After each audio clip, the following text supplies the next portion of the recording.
भारत इस वक्त दुनिया में सुपर पावर बनने की तरफ तेजी से आगे बढ़ रहा है। भारत की कूटनीति को देख अब चीन भी अलग अलग देशों के साथ अपने संबंधों को सुधारने में लगा हुआ है। मौजूदा समय में इटली की प्रधानमंत्री जॉर्जिया मेलोनी की चीन यात्रा की चर्चा हो रही है। इटली की प्रधानमंत्री जॉर्जिया मेलोनी चीन के दौरे पर हैं। मेलोनी ने रविवार को चीन के प्रधानमंत्री ली कियांग के साथ बैठक की। इस दौरान उन्होंने चीन के साथ 3 साल के एक्शन प्लान पर दस्तखत किए। ऐसे में सवाल यह है कि क्या इटली फिर एक बार चीन के BRI प्रोजेक्ट का हिस्सा बनने जा रहा है। चीन की BRI परियोजना जो पाकिस्तान के द्वारा अवैध कब्जे वाले कश्मीर यानी POK से होकर गुजरती है, उसकी वजह से भारत इसका विरोध करता रहा है। चीन की इस परियोजना का विरोध स्थानीय लोगों के द्वारा भी किया जा रहा है, जिसकी वजह से चीन को बड़ा नुकसान हो रहा है और ये परियोजना लगभग फेल साबित हो रही है।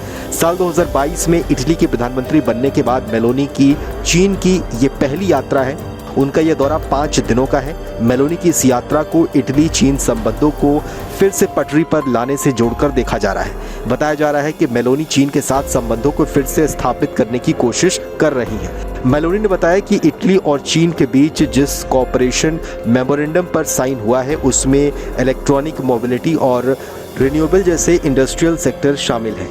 चीनी प्रधानमंत्री ली कियांग के साथ बैठक में मेलोनी ने कहा कि हमें बहुत काम आगे करना है और मुझे विश्वास है कि ये काम न सिर्फ वैश्विक स्तर पर बल्कि बहुपक्षीय स्तर पर भी महत्वपूर्ण है। उन्होंने रविवार को इटली चीन बिजनेस फोरम में भी हिस्सा लिया, जिसमें कई बड़ी कंपनियों को आमंत्रित किया गया था।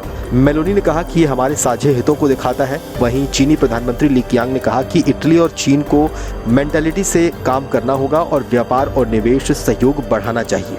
इससे रिश्ते और ज़्यादा टिकाऊ होंगे। 2019 में इटली चीन के बेल्ट एंड रोड इनिशिएटिव यानी BRI में शामिल हो गया था। तब इटली G7 का एकमात्र देश था जो BRI में शामिल हुआ था। हालांकि पिछले साल अमेरिका के दबाव में इटली इससे बाहर हो गया था। मेलोनी की सरकार ने कहा था कि इससे इटली को कोई फायदा नहीं हुआ। चीन की सरकारी मीडिया ने कहा है कि मेलोनी की यात्रा का मकसद BRI में इटली की वापसी पर कुछ गलतफहमियों को स्पष्ट करना और आर्थिक संबंधों के महत्व को जोर देना है। इटली के प्रधानमंत्री जॉर्जिया मेलोनी शनिवार को चीन पहुंची थी। मेलोनी सोमवार को चीन के राष्ट्रपति शी जिनपिंग से भी मुलाकात करेंगी। इसके बाद वो चीन की सरकार में तीसरे नंबर पर माने जाने वाले झाओ लेजी के साथ भी एक बैठक करेंगी।